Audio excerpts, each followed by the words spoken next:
भी है, 24 सीपीयू भी है, 24 एमटीएस भी है, 24 सिलेक्शन पेज भी है, और फिर रेलवे जो वैकेंसी देगा और जो एसएससी जीडी जो वैकेंसी देगा।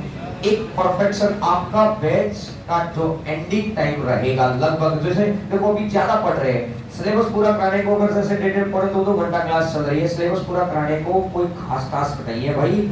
2 महीने में कैसे लपेट दो सिलेबस, लपेटना और पूरा कराना दोनों में अंतर है।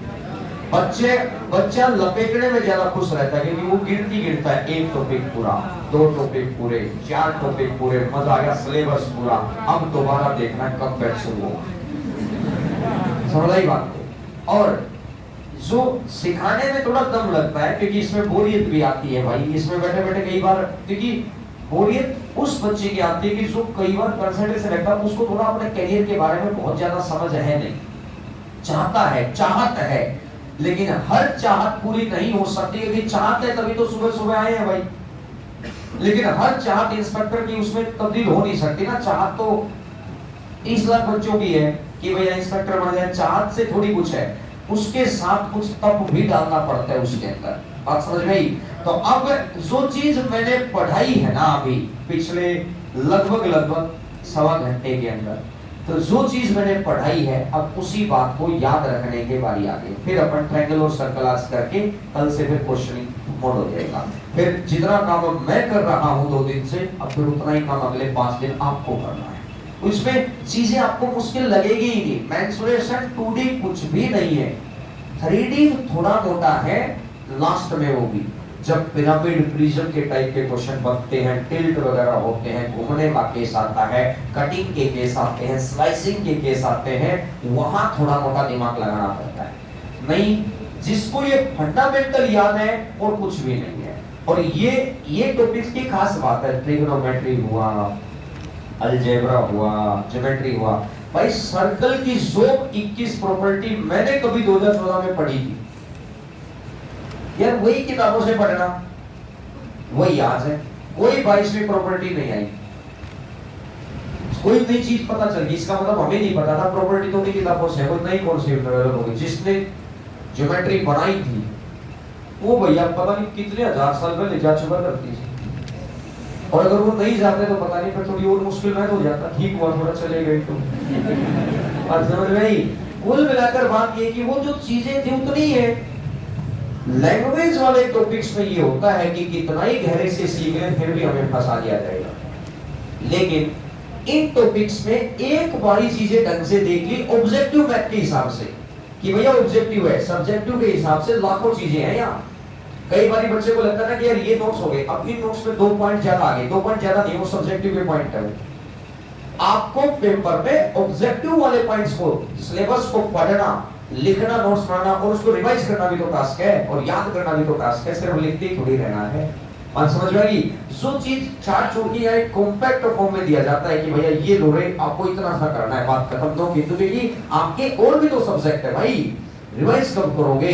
तो वो तभी तो किया जाएगा कि जब आपका एक सब्जेक्ट के ऊपर कमांड बना के दी जाए कि ये लो जी, ये काम करना, बस इसके अलावा कुछ नहीं। नो किंतु नो परंतु, एक आध क्वेश्चन को ऊपर नीचे हो गया तो अरे तो कौन सा 200 में से 200 लेना पड़ेगा, 200 में से 200 तो वैसे भी नहीं आ रही भाई। उस अगर नंबर कितने आते हैं 100, तो फिर उस एक क्वेश्चन को छोड़ देना, बाकी 100 पड़े रहिए। अगर आप सिलेबस का बहुत मुश्किल वाला पार्ट छोड़ भी देना तो भी 15 ही नंबर कटेंगे। 185 में से कितने आ जाते हैं? फिर अपने को लगता है यार बात तो सही है, अपने नंबर तो 105 में नहीं आते, पर मुश्किल के पीछे पड़े रहते हैं। सोचने वाली बात है। अगर अपन आसान वाला पार्ट भी ढंग से कर लेना, ढंग से कि टाइमली सोल्व कर ले, भाई टाइमली सोल्व करना। फिर उसको ये नहीं कि आता तो है और वही क्वेश्चन कर रहे हैं 4 मिनट में, तो आना ना आना बराबर ही बात है भैया। बात हो गई, टाइमली सोल्व कर रहे हैं, रिवाइज कर रहे हैं, याद है। कोई बच्चे ने प्रॉब्लम पूछा अपने से तो हाँ जी ये ऐसे होगा। अगर आपको आसान वाला 85% भी आता है तो भी खेल है। आसान प्लस मीडियम हो गया 90, आपका 100% सिलेक्शन है, लेकिन 90 पे कमांड अच्छी हो, आपने 10 का 10 मुश्किल छोड़ दिया।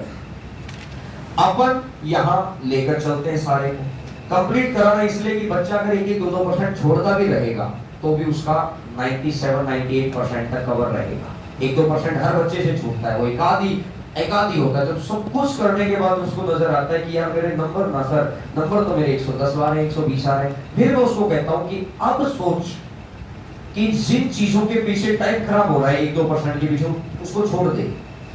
1-2-5%, 10% चीजें भी छोड़ देगा तो 20 का 200 का 10% 20 आता है, 180, 30 नंबर और काट दे ओमेन एरर के इधर उधर तो भी 150 हो गया।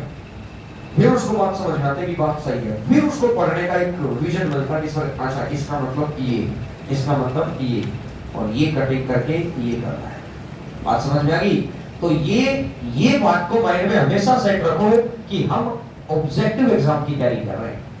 हमें जितने पॉइंट्स याद होंगे, जितने तरीके से जल्दी चीजें आती होंगी वो बेनिफिट है। कई बार क्या होता है कि देखना खरबूजे को देखकर खरबूजा रंग बदलता है, सांप को देखकर सांप। एक बच्चा 10 घंटे पढ़ रहा है, उसके साथ 5 बच्चों को और बैठा दो, समय लग जाएगा 5, 10, 20, 30 दिन, 30 दिन लगेंगे कम से कम आदत ठीक ठाक बनने में। और एक बच्चा कतई नहीं पढ़ रहा, रोज रील्स देख रहा है, उसके साथ 5 को बैठा दो, अच्छे खासे पढ़ने वालों को भी गड़बड़ कर देगा 4 ही दिन के अंदर। बुरी आदत जल्दी पकड़ में आती है क्योंकि वो एक रिलैक्स जोन देता है। और अगर आने वाले 6, 7, 8 महीने आप रिलैक्स जोन में चले गए तो पिछले आपकी मेहनत कुछ नहीं है, आपके माँ बाप की 20 वर्षों की मेहनत खराब हो जाएगी। ये बात का ध्यान, जिसके अंदर ये भाव आ जाएगा ना, मैं लिख के दे सकता हूँ गड़बड़ होगी ही नहीं उससे लाइफ में। आज अप्रैल के अंदर फॉर्म निकलेगा, मई में या जून में एग्जाम हो जाएगा, अगले साल अगस्त में इसी मार्केट में मैं आपको भीड़ दिखाऊंगा ये कहते हुए कि अपनी तो किस्मत ही खराब है। 2 साल से मैं जयपुर में हूं तो भैया 2 साल से है कोचिंग, एक स्किल डेवलपमेंट कोर्स है, कॉलेज एक टाइम ड्यूरेशन कोर्स है कि आपको जाना है 75% अटेंडेंस पूरे करने, बात खत्म। सीखे या ना सीखे आपको डिग्री मिल जाएगी, पास सबको कर देते हैं वो। बात समझ में आ गई? दूसरी बात, कोचिंग में कितना समय बिताया गया है मुद्दा इस बात का नहीं है, जो समय बिताया उसकी क्वालिटी से बेहतर। क्यों? जितने भी स्किल डेवलपमेंट कोर्स हैं, क्यों एक अच्छे से अच्छी जगह लोग जाना चाहते हैं, उसके पीछे रीजन एक ही है। क्यों एम्स के अंदर जाना चाहते हैं भैया? जनरल कॉलेजों से क्यों नहीं करना चाहते एमबीबीएस लोग? एम्स में क्यों जाना चाहते हैं? क्योंकि उनको पता है कि 5 साल में एमबीबीएस की डिग्री हमारी है, एमबीबीएस की डिग्री इनकी है, लेकिन 5 साल में हमको इतने एक्सपेरिमेंट, इतना माहौल क्रिएट कर दिया जाएगा वहां पर, इतने एक्सपेरिमेंट कर दिए जाएंगे, इतने मरीजों को दिखा दिया जाएगा, इतना सब कुछ कर दिया जाएगा कि हम परफेक्शन हो जाएंगे। समझ रहे बात? तो यहाँ पर स्किल डेवलपमेंट कोर्स है, आप यहाँ पर जितना काम करके जा रहे हैं, घर पे जाके 8 घंटे ये बातों को सोचा करो बैठकर। जब आप खुद सोचेंगे ना, क्योंकि मैं बोलूंगा तब सोचेंगे, मेरी ड्यूटी है इस बात को करना, आपको जगाना, बार बार इस बात को जगाना ड्यूटी है, और मैं अपनी ड्यूटी को पूरा कर रहा हूँ, मुझे बहुत अच्छे से पता है। तो जब आप जाकर खुद सोचने लग जाएंगे, इसका मतलब है कि अब आपकी आदत बढ़ गई है। अब आप किसी को दिखाने के लिए नहीं पढ़ रहे, अब आपको खुद के लिए पढ़ना है। अब आपको आज के लिए नहीं पढ़ रहे, अब आज के 5 साल के बाद के लिए पढ़ रहे। 2013 सिलेक्टेड एक बच्चा है, और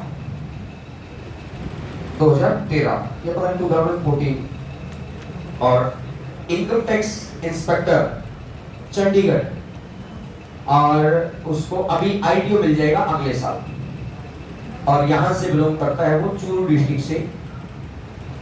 कल मुझे मिला और मेरे बिल्कुल स्टार्टिंग डेज में आया हुआ वो, जब मैंने टीचिंग स्टार्ट की होगी, और कल ऐसे ही आते उसको, मतलब उसको पता भी नहीं था, वो तो चंडीगढ़ है, अब आईटीओ अगले साल उसका आईटीओ हो जाएगा। तो कल वो जा रहा था तो उसने मतलब कोई बैग छूटा होगा, तो बहुत सारे बैग देखे होंगे, बैग देखकर उसने इस बच्चे से पूछा, मतलब उसके नाम तो याद होता ही है कि नाम देख लिया बैग पे, तो उसने फिर पूछा कि ऑफिस कहाँ है, तो बोला कि सर आगे है ऑफिस। तो फिर वो गया तो बोला कि सर है, तो बोला 10 मिनट बैठ जाओ आगे।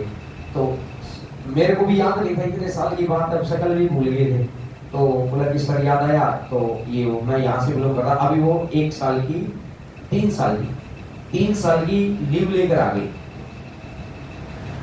आईटीओ बन जाएंगे, अभी तो फिक्स है, लेकिन अभी उन्होंने 3 साल की लीव डाल दी, स्टडी लीव, और वो आरएएस की तैयारी के लिए आए होंगे। कि हो सकता है प्री दिया हो तो उनको ऐसा लग रहा होगी, तो 3 साल में वो कुछ भी अपना स्किल डेवलपमेंट करेंगे जो भी था। तो कुल मिलाकर मतलब उनका ये था कि अभी मैं आरएएस का बहुत इस बार मैं पेपर दे भी रहा हूँ, और मेरा ट्राई है कि अगर मैं मेरा जीएस पार्ट थोड़ा ठीक ठाक पढ़ाऊंगा, मैं जब आईएएस की तैयारी करूंगा तो अपने आप ही हो जाएगा। तो मुझे इस फील्ड में उतरना है।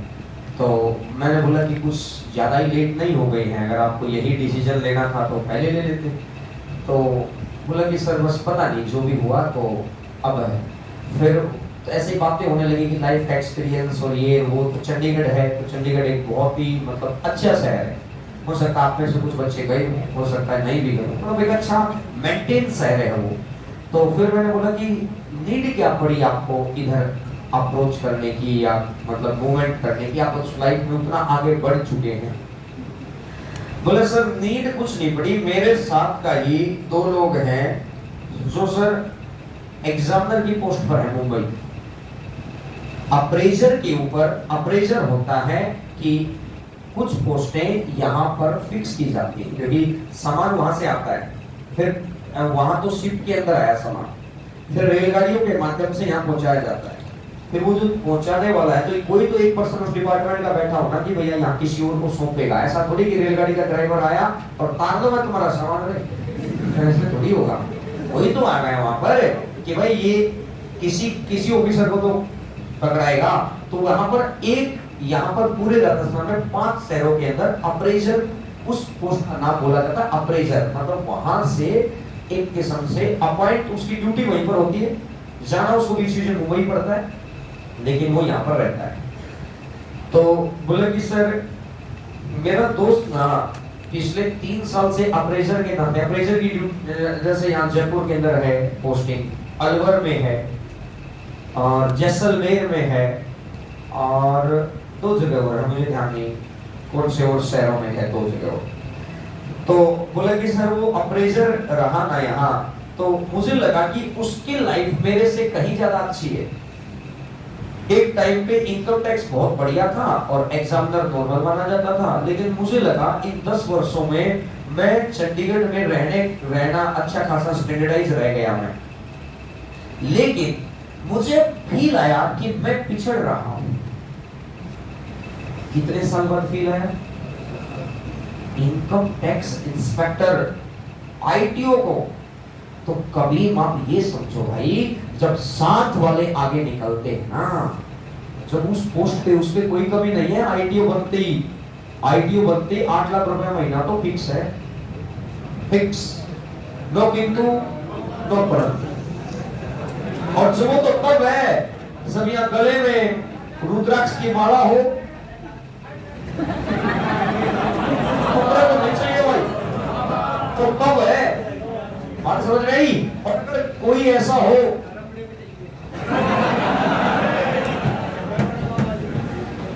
उस इंसान को भी ये फील आया। और मुझे एक बात बताओ, वो इतना ताकतवर बना कैसे? कौन सी पढ़ाई से बना भाई? सीजीएनसी। तो जो तुम आज पढ़ाई कर रहे हो ना, कई बार बच्चा घर पे जाके रील्स वगैरह देखने लग जाता, पढ़ाई नहीं करता। मैं ये कह रहा हूं कि आपको आइडिया ही नहीं है कि आपके हाथ से क्या निकल जाएगा, आइडिया ही नहीं है। आइडिया तब आए तो फिर मैंने उसको बोला कि मतलब आया तो काफी देर बातचीत हुई, बैठा तो मैंने बोला कभी आओ फिर बच्चों को बताओ थोड़ा सा आपके बारे में।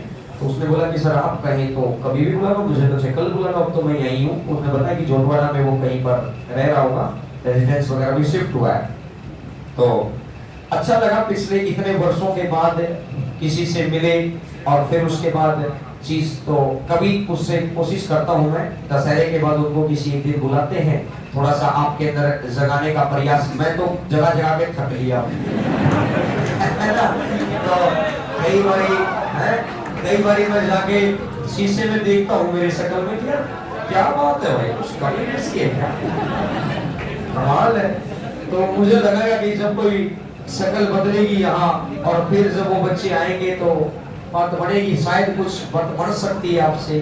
जब वो बताएगा कि मैं आईटीओ बनकर भी खुश नहीं हूँ, मुझे और आगे पढ़ना है।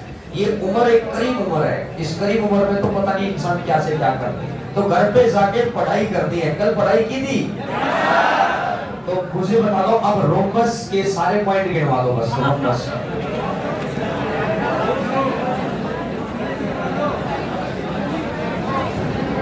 और सबको माँ की